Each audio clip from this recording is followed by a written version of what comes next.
getting organized.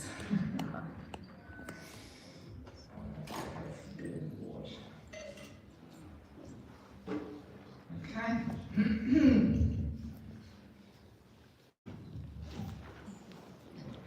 This mic has its own life.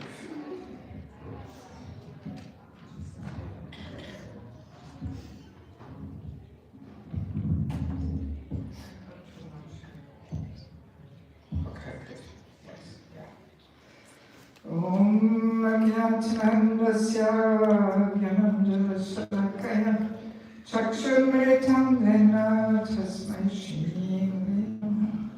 Shri Chaitanya Marupisam Savatam Yamutari Swayam Rupakaram Nati Swavatikam Namo Vishnavara Shavisa Bhuttani Shrimate Bhaktivedanta Swami Namaste Saraswati Deve Gaurani Prachayane Nirvishisha Shunyavadi Prastajana Shatana Vanshakapa Trivasa Kripa Sankevata Haritanam Pavanebhyo Vaishnavebhyo Jai Shri Krishna Chaitanya Prabhu Nityananda Shri Advaita Gadadhara Srivasadi Gaura Bhaktavinda Hare Krishna Krishna Krishna Hare Hare Hare Rama Rama Rama Hare. So thank you very much for allowing me to visit you here in Philadelphia and spend a little bit of time with you. I must say I'm very impressed. What a nice temple you have. It's such a good facility and so much space outside, so many rooms, and devotees can live here, and beautiful deities. I mean, it's really quite impressive. Yes. So it's a great pleasure for me to be here. So yeah, maybe let me add that yes, for the last 25 years, I have been very involved in preaching in Bangladesh. Anybody here from Bangladesh? Nobody. Okay. Oh, yes. Well, we've met you already. And there's somebody else here from Bangladesh. Yes? Yeah? Yeah, okay, good. Yeah, Bangladesh, very special place. It's East Bengal. Most of Mahaprabhu's associates come from that corner. So many holy places are there. And our Vaishnava culture has really been kept alive there, more than anywhere else in the world. And I have learned so many things there over many years. And in fact, I received a whole transformation. And that's actually what Bhakti should bring about. And that's what inspired me to establish a little institute for spiritual culture.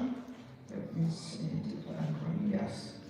I have a little brochure here, you can have a look at it afterwards on the table.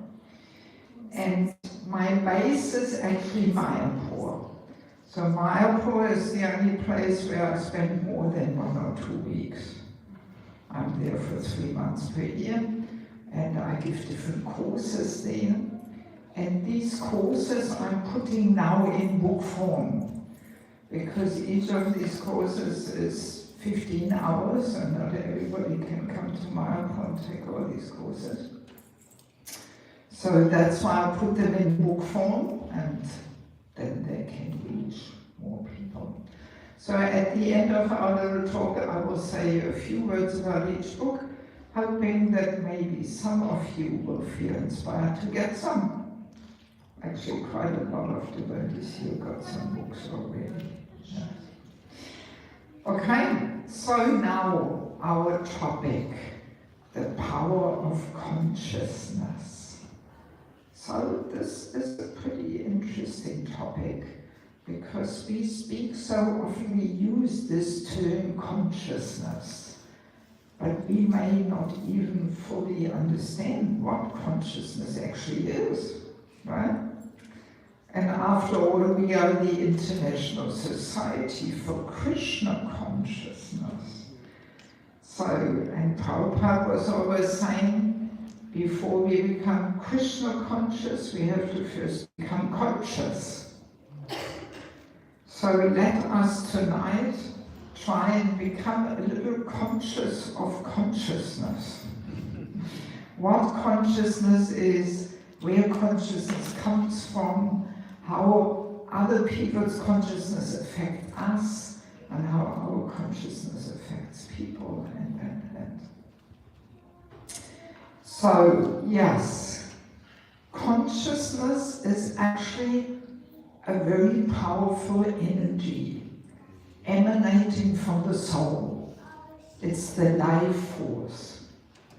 There is a nice analogy in the Bhagavad Gita. This is in chapter 13, verse 34.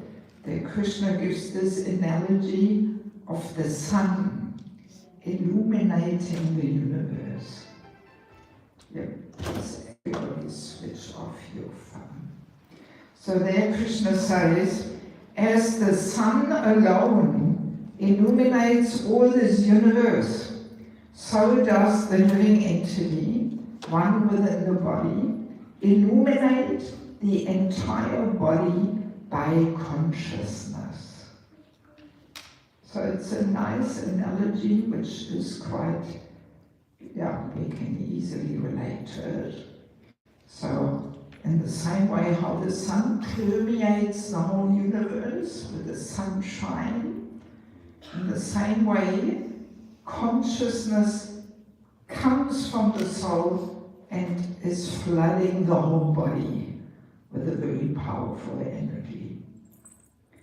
So consciousness is a sign of life. As soon as the soul is present, as soon as there is life, there is consciousness. Not only in the human species of life, also animals. Can please everybody switch off the phone? Believe it or not, I live without a phone. I travel the whole world and I don't have one of those.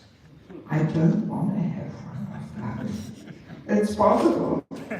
People always ask me, how do you get anything done without a phone? And you know what I ask them? How do you get anything done with a phone? I wouldn't get anything done if I had a phone. I'm too busy publishing books and traveling the world. Phone, my God, it's a time thief. And it is so distracting. Yes. So I'm not such a fan of these phones, you know. So please switch it off. Yeah, so not only in the human form of life there's consciousness, but animals, of course. You know, there's a personality in this animal body, dog's body, cat's body, whatever it may be. And there is consciousness there, yes, of course. And not only animals, human beings, even plants, trees. We will come to that maybe a little later. Let's see how we go with time. So yeah, as soon as the soul is present, there must be consciousness. And then when the soul leaves the body, and the body is dead and useless, then there is no more consciousness like that. Yeah, and consciousness floods the whole body, keeps every cell in the body alive, the whole metabolism, you know. And not only that, it also emanates from every pore of the skin. It's a very powerful energy. Yeah. That's what we call the aura. Right? That's why saintly personalities, Mahaprabhu there on the Rath Yatra, you know, they are always painted with a halo. In Christianity also, you know, the saintly persons, they always have this halo on their head. So it's not just some artistic tool or something, but no, it is factual that depending how highly elevated the consciousness is of a person, so obviously there's different levels, you know, in the animal form, plant form, the consciousness is more covered, more dull, and human being, we have the possibility to really elevate our consciousness. Yes. So, and that's why saintly personalities always have an effulgence, mainly coming from their head, actually. Yeah. There is a nice little story with Srila Prabhupada. It was somewhere in America, but I'm not sure where. Prabhupada was walking through a city on the way to Ratyacha. And he was surrounded by a group of disciples, and they overheard a conversation between two policemen. And one was saying to the other, "Look at this man, he is glowing." So these policemen had no clue who Prabhupada was, no clue. But they could perceive that effulgence coming from Prabhupada. You know? Yeah, so it is factual. You know? And very originally, this consciousness is divine, completely pure, like the soul also, right? The soul is the spark of the Lord himself, so the soul has the same qualities like the Lord, just in minute quantities. And that life force, that consciousness originally is also pure. But then being here in the material world, it is getting covered by the three modes of material nature. It is getting contaminated. So we can imagine there is a whole spectrum. On one end of the spectrum is that sublime, pure, divine consciousness, and on the other end of the spectrum, well, how do we call it? We can call it lusty, false ego consciousness, full of lust, greed, anger, false ego, wanting to be the center of attention, and all these kind of things. And the process of Krishna consciousness is meant to regain this pure divine consciousness. It's actually like a healing process. I'm coming from a medical background. I used to work as a physiotherapist in Germany. But don't come with your back problems, please. I have worked over 40 years as a I actually gave up my profession already before I even met the devotees. Yeah, I gave up everything, sold everything, all my medical books, got rid of them. Somehow I knew I will never come back to this life. So now I'm doing rehabilitation for the soul. Yes. So the soul really needs rehabilitation, definitely, badly. And there's not that many people in the world who offer that. So that's why I thought, let me focus on that. So yeah, this rehabilitation we are undergoing here in Bhakti is there to heal our consciousness from this lust, anger, greed, false ego, and regain this divine, sublime, pure consciousness. And it's possible by the power of Krishna consciousness, by the power of chanting the holy name. We can reach that in one lifetime. We have so many wonderful examples of disciples of Prabhupada. Before they met Prabhupada, they did all kinds of nonsense things, I'm sure you know. And just within a few years, this all was washed away and that pure divine consciousness came out again. Yes, so consciousness comes out through every pore of the skin. And of course, not only the divine consciousness, but also the contaminated consciousness as well. And if we are a little perceptive, we can actually feel this. Yes. That subtle energy emanating from a person. We may have had that experience, that we had some tension, some argument with a person, and especially when we are in a smaller room with that person, even without anybody saying anything, but you can feel, that person is upset with me, there's something in the air there, right? You have that experience? Yeah. So that's the consciousness, so this is quite interesting. And of course, consciousness also enters everything we create, because it is executed through consciousness.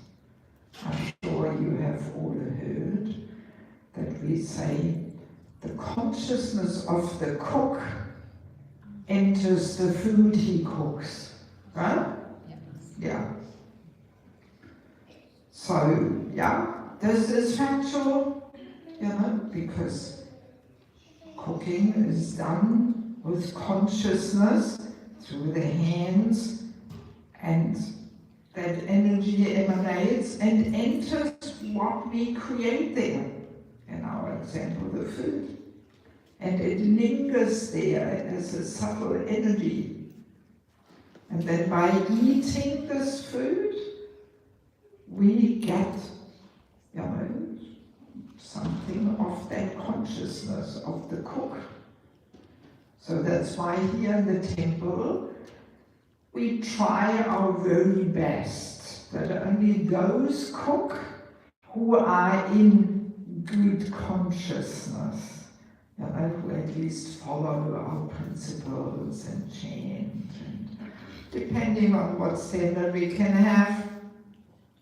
In some temples, first initiation has to be to cook. In some temples, second initiation. So that's why, we are a little careful what we eat. So it's for those who are more strictly practicing Krishna consciousness, we are not satisfied just eating vegetarian food, but we ask who cooked it, and those who are a little more serious in bhakti, they're not so happy going out in vegetarian restaurants, because what do you know who cooked it there and what consciousness that person is, his lifestyle and. So this is rather subtle, but it does affect us. Maybe not if we do it once as a exception or something, but if we eat regularly food cooked by non-devotees, it will have an effect, definitely. It usually increases our material desires, and then it can become a little more difficult to be serious in spiritual life. So that's even bread from the supermarket, cookies, all these cooked things, we try to avoid as much as possible because of that point, that the consciousness enters.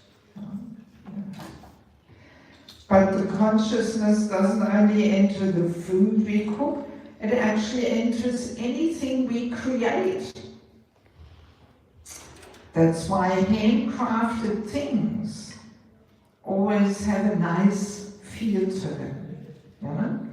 Like when our mother is knitting a scarf or a hat for us for the winter season. So here in Philadelphia you also have pretty cold winters, I imagine. I had a little bit of experience when I came a few days ago. It was colder than Germany. Yeah, so if she puts all her love and devotion into this hat or scarf, that energy is still there. Yeah. It's not something we imagine, but it's factual. Yeah. That's why handcrafted things are always so much nicer than things from the factory. Yeah.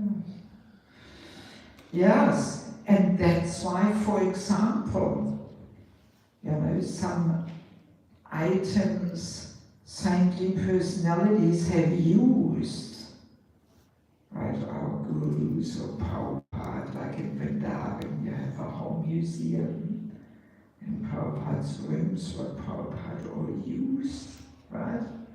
Yeah, so many things are there. So that we can worship these things because his energy is still in there. Yes, yeah, it is. It is. That's why we keep them very sacred and close to our heart and so on. Yes. Actually, let me share one little funny story which illustrates how consciousness is actually in every cell of the body. Like I know one devotee family in Australia, and he had a kidney failure. So his wife gave him one of her kidneys, and she was the only one in the family who really liked to eat chocolate. Yes. Husband, her 3 boys, they didn't eat chocolate, but she loved chocolate. So, and when they came back from the surgery, she felt like having some chocolate. So she opened her drawer where she kept the chocolate, but the chocolate was all gone. So she asked her husband, do you know what happened to my chocolate? So he kind of was a little embarrassed, smiling and saying, well, something overcame me, and I really had this craving for chocolate, so I pinched it all and ate it. So they were wondering, maybe this is connected with that kidney transplantation. So next time they went for a checkup, they told their doctor that story. And he was smiling and saying, oh yes, we know this. Every time we transplant an organ, the person receiving it for some time has the same cravings and taste like the person giving it. And then he said, it looks like organs can remember things, which is of course nonsense. Organs cannot remember things. But he didn't know the power of consciousness. Namely that her kidney was flooded with chocolate consciousness. And that chocolate consciousness emanated from his new kidney there. And that's why he had that craving for chocolate. Right? So then after a few days, a week or 10 days, that craving for chocolate was gone. Because his new kidney was flooded with his consciousness, which was free of chocolate consciousness.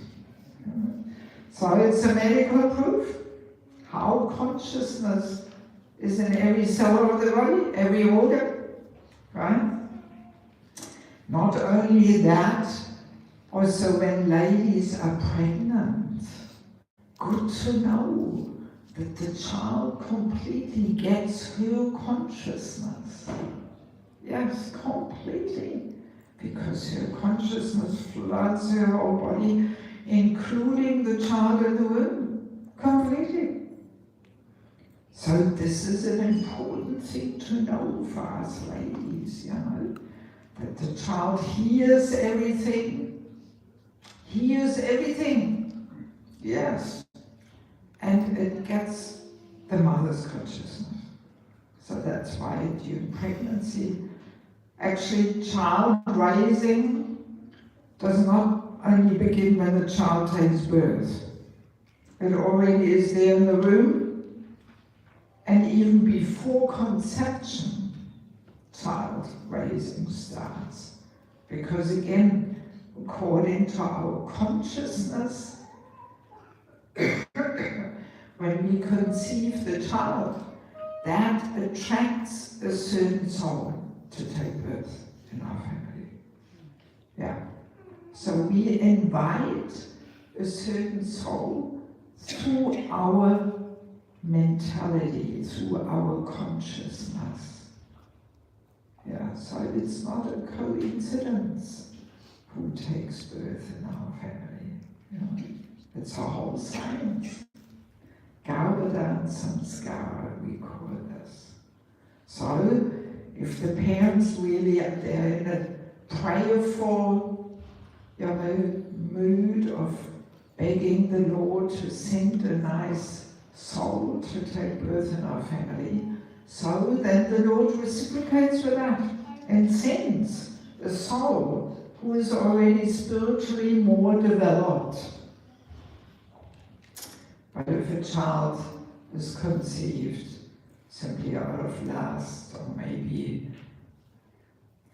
intoxication, drunk or something, then a different soul is attracted and invited.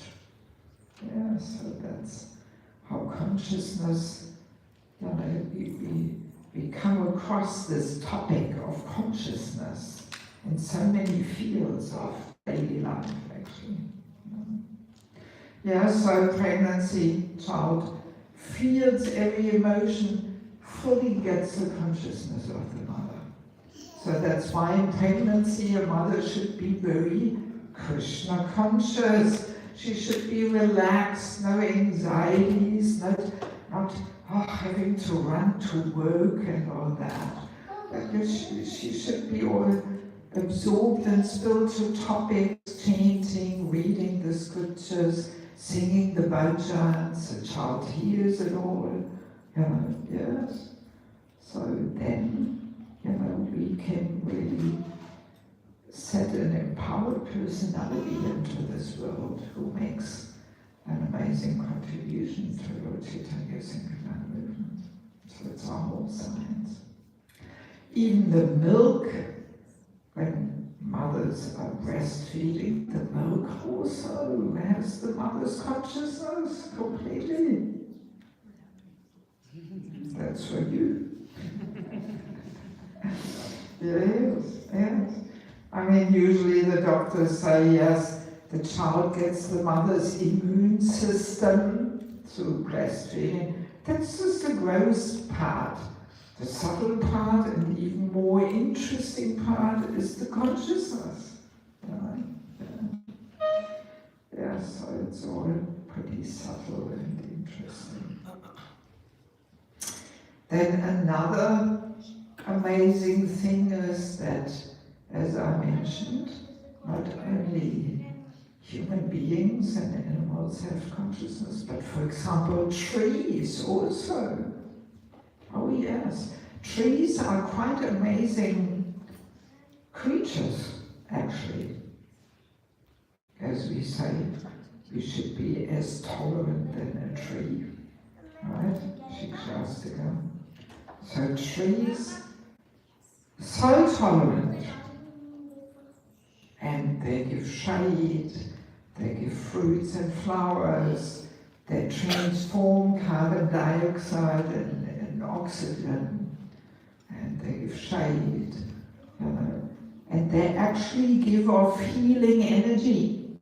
they take up negative energy, not only carbon dioxide into oxygen, but also negative energy they take up and give healing energy off.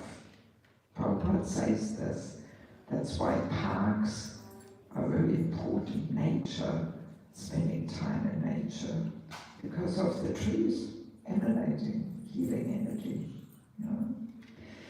And I remember when I was a teenager, which is quite a while ago, 50 years plus, I heard in the radio, in those days we were listening to the radio, I heard in the radio a very interesting report. They were demonstrating the consciousness of trees, and they were transforming the vibrations of consciousness into sound vibration. You can do this, don't ask me how. And they were demonstrating, this is what a tree sounds, which is in a peaceful state. And there was some buzzing, some bzzz, you know. And then they demonstrated, this is what a tree sounds, which is in anxiety. And oh, this sounded very differently, going all up and down. I'm not going to try and imitate it. And then they shared why this tree is in anxiety. Because one man approached that tree who 3 years before cut some branches of that tree. And that tree recognized that person. Oh no, not this guy again. Let's see what he's doing this time to me. And the tree was all in anxiety. So we may ask, well, how can a tree see a man, recognize he doesn't have eyes? No, he or she, I'm not sure what a tree is. Well, there's also he's and she's. And yeah, so the tree can feel the energy of that person. And therefore the tree can recognize and is afraid. Yeah, yes. So these days, in the age of modern technology, we are often very dull towards these subtleties, you know? And we are not even mindful that trees, that there is a personality in this tree, you know? And they can also reciprocate and, you know, they can recognize and they can feel our energy towards them and all. Yes.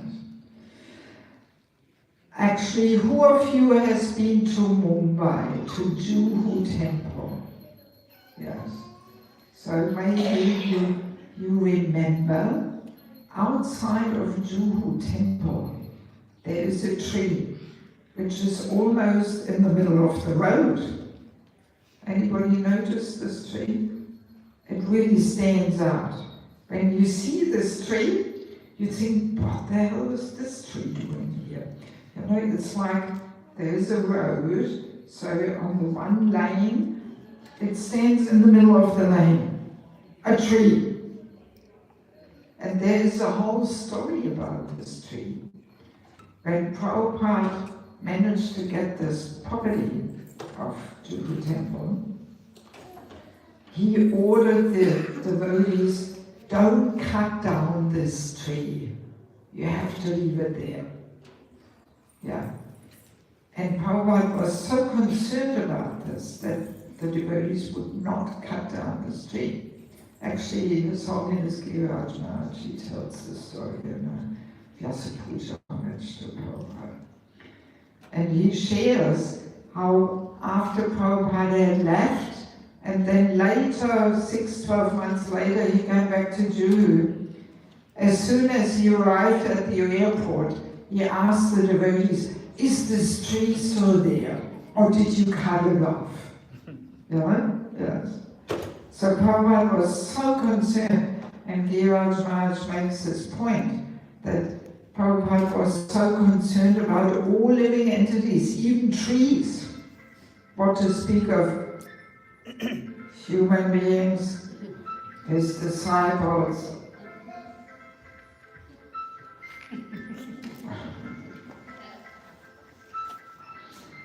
Yes, so Prabhupada was so concerned about all living entities, even the trees. No matter what to speak of his disciples and human beings.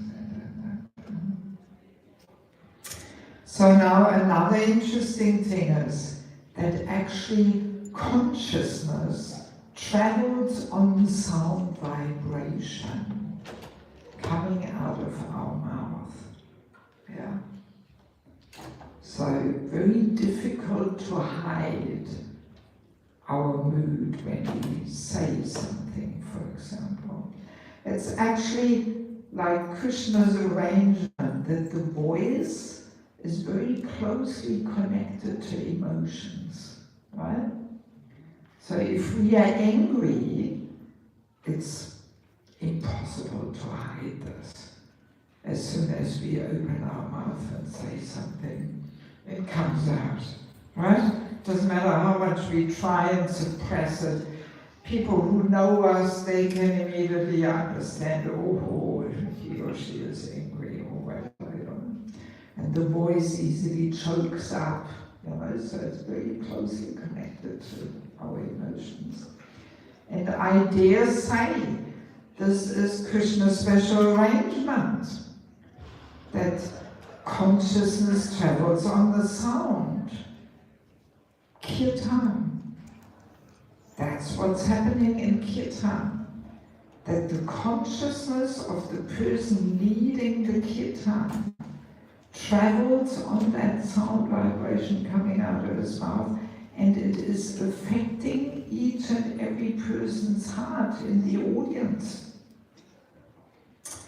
So Kirtan is not just some nice music, but it's a whole transcendental affair. You know?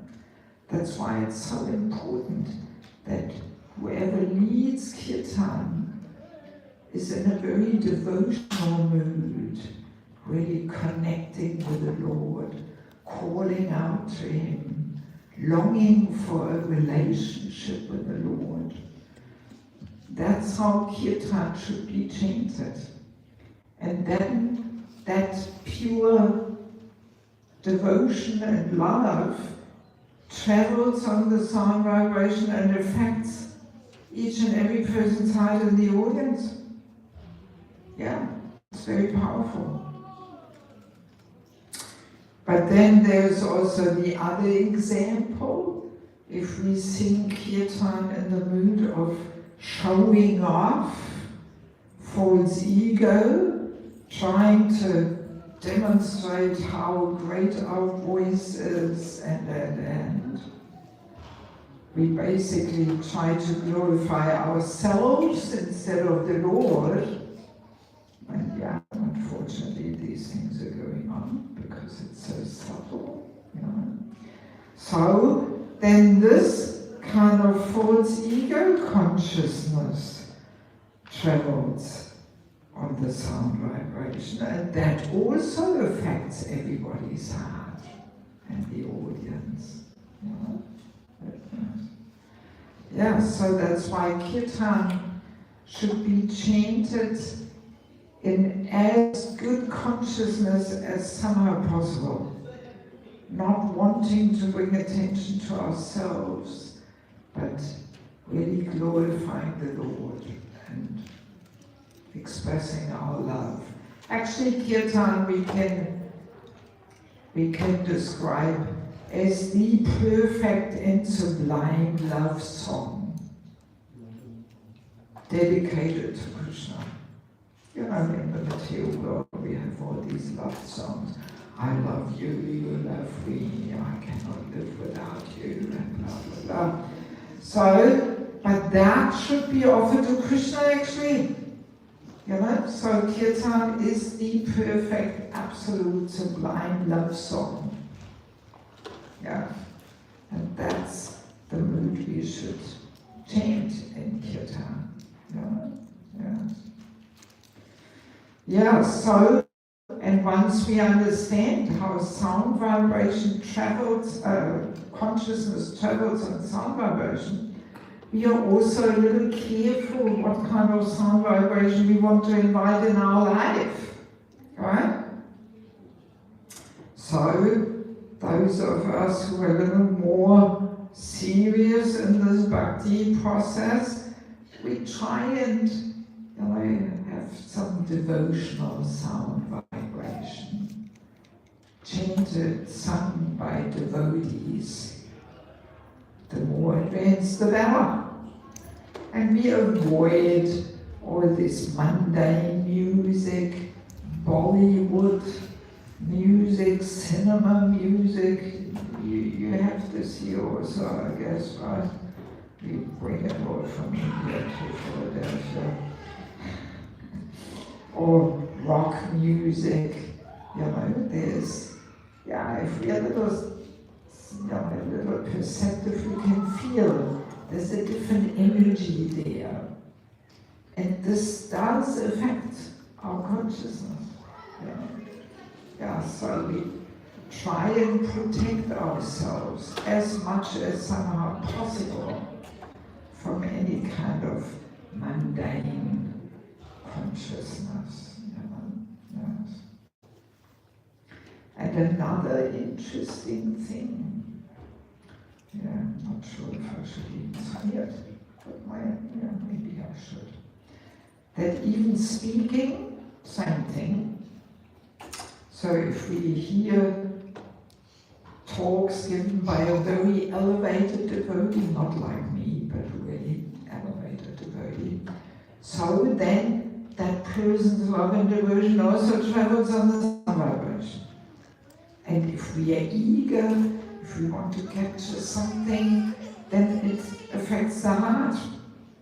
But the tricky thing is, and this may be a little hard for some of us to accept,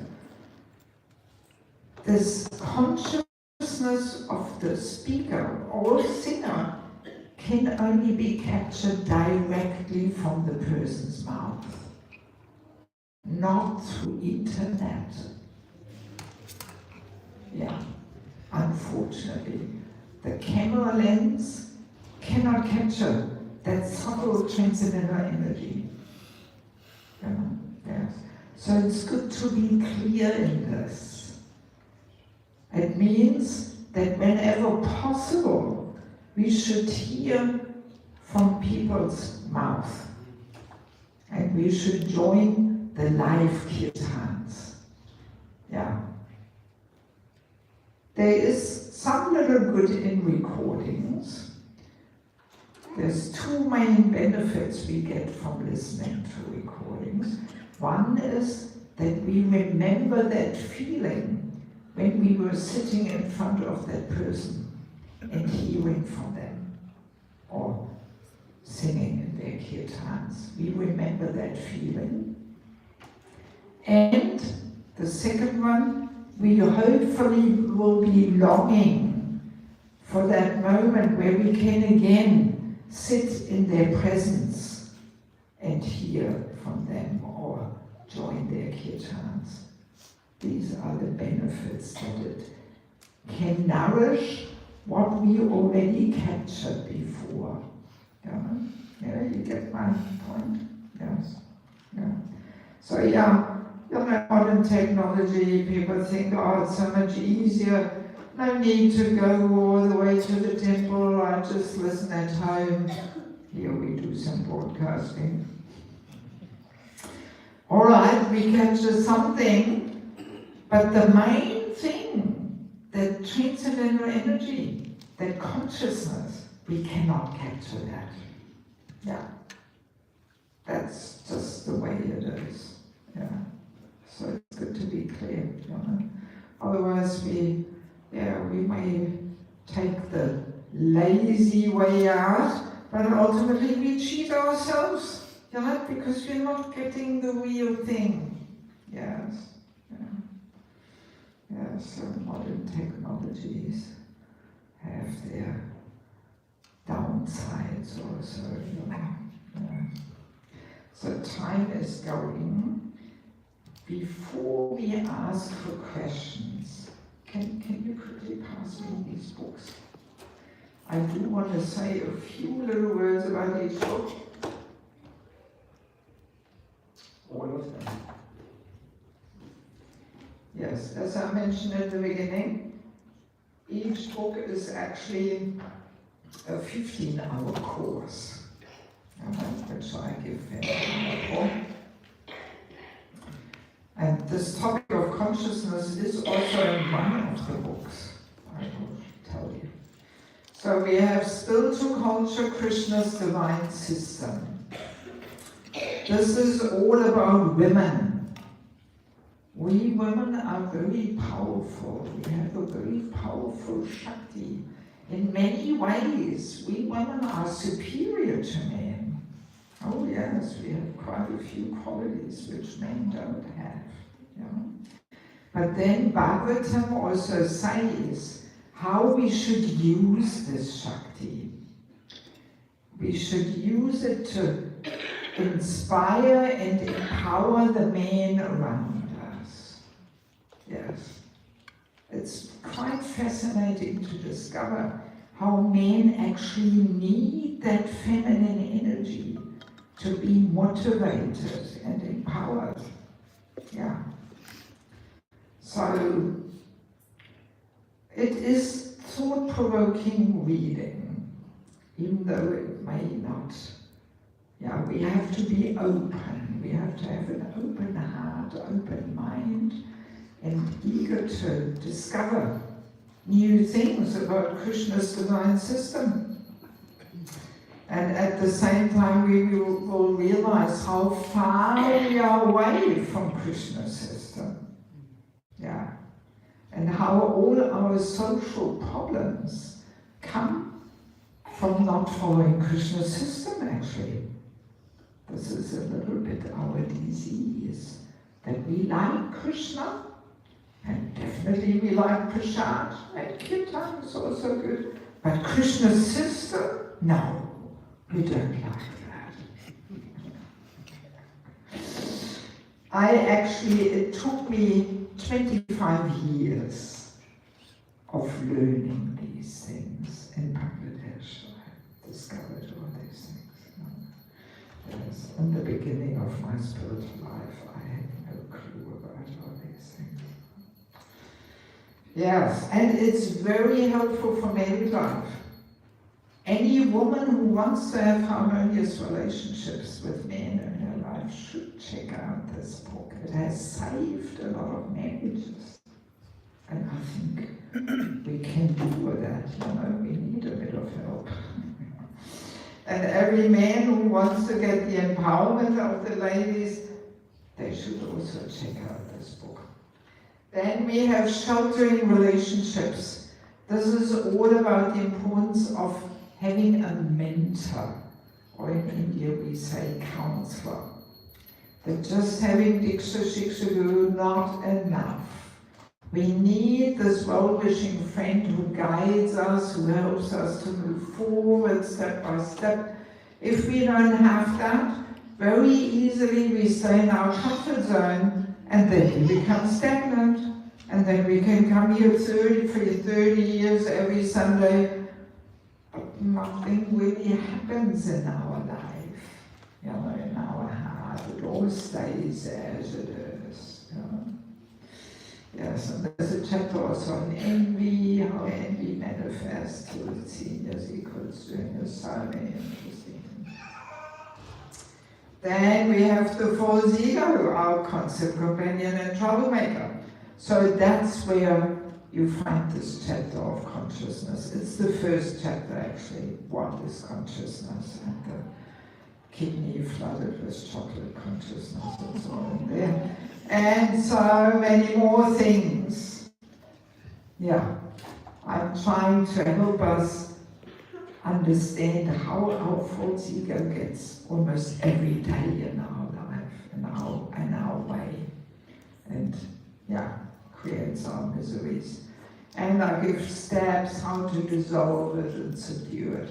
And there is a whole chapter on chanting in Japa, in Kirtan, because as we said, Kirtan can be a perfect opportunity to show off and bring attention to ourselves. That's happening.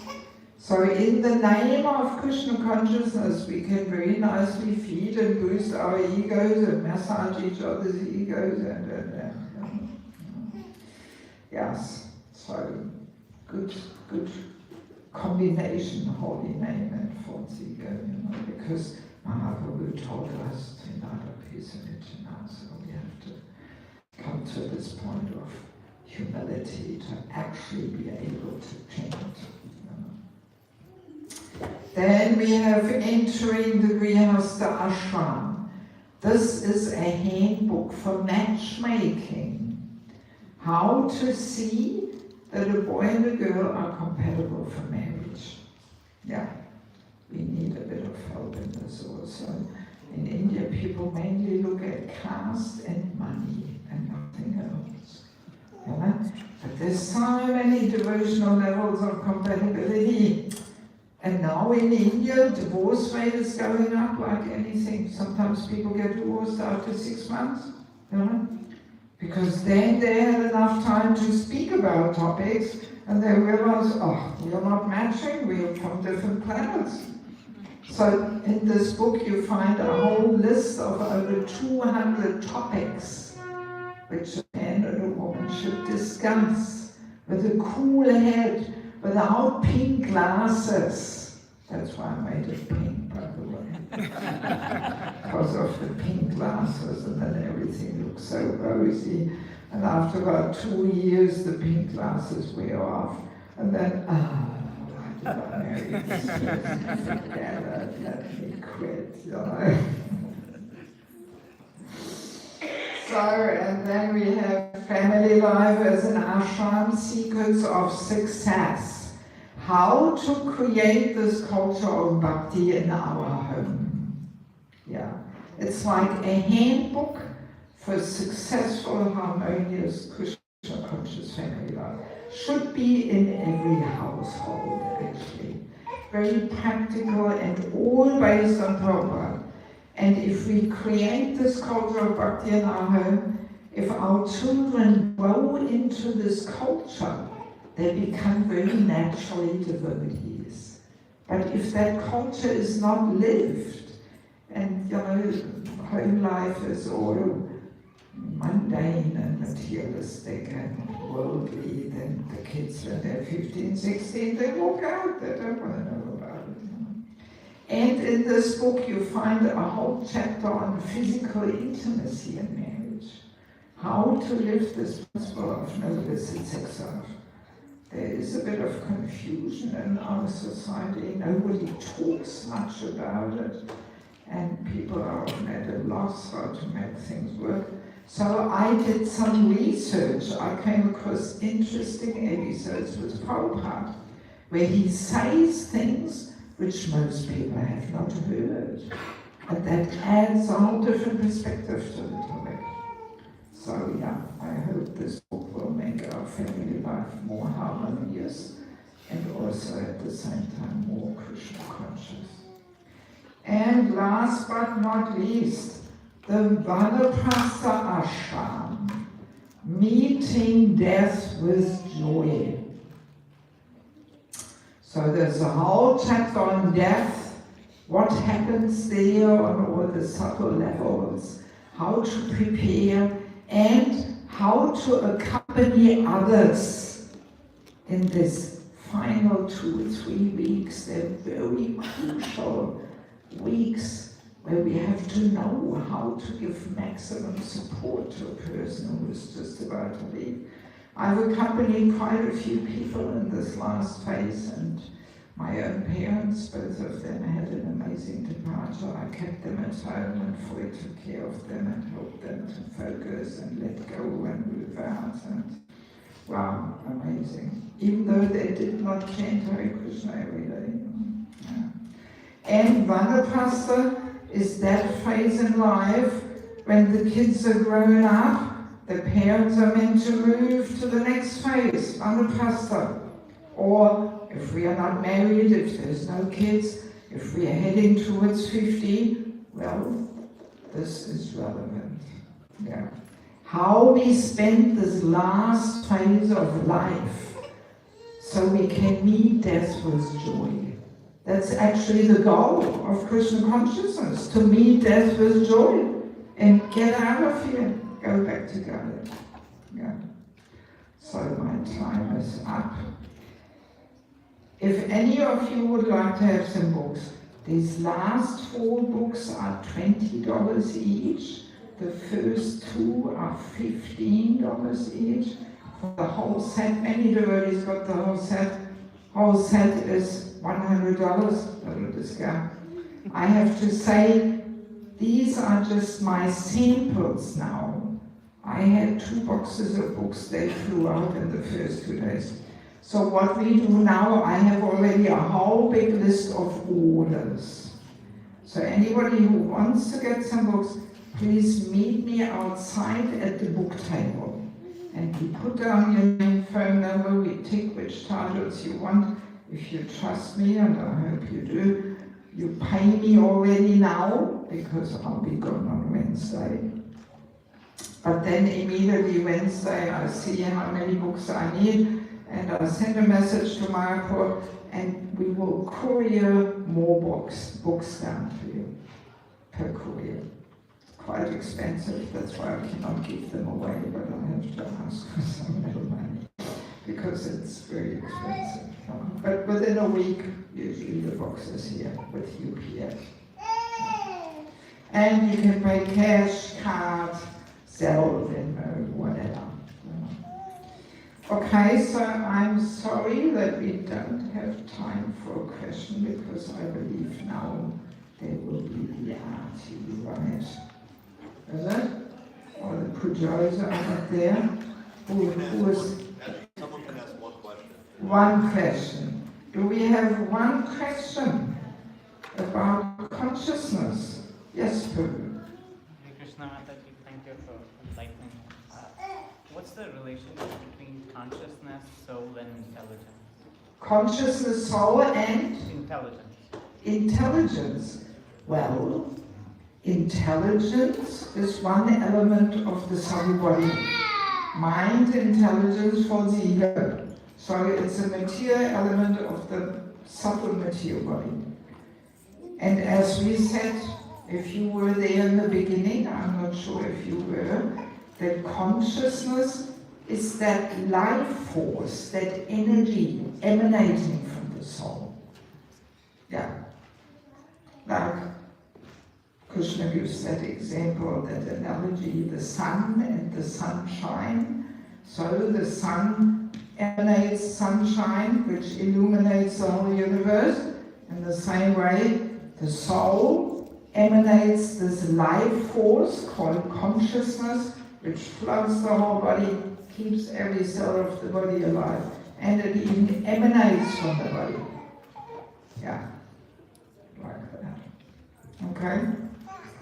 So we'll leave it at that. If you have more questions, if you want to connect, I will be there for as long as you are here. I will be there on the book table, just to meet you, talk to you. It may be the last chance to meet.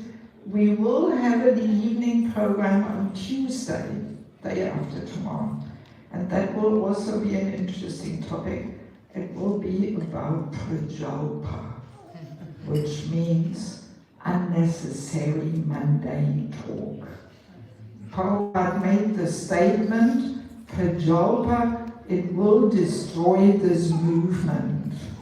This is a quote from Prabhupada. Yes. And we will talk about prajalpa, what all falls into the category of prajalpa, of unnecessary talking. Yeah, also really interesting. Okay, thank you so much for your kind attention. Srila Prabhupada ki jai, Sarvada Bhaktivinoda ki jai, Gaura Premanandi.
Hare Krishna, please sit down for a minute.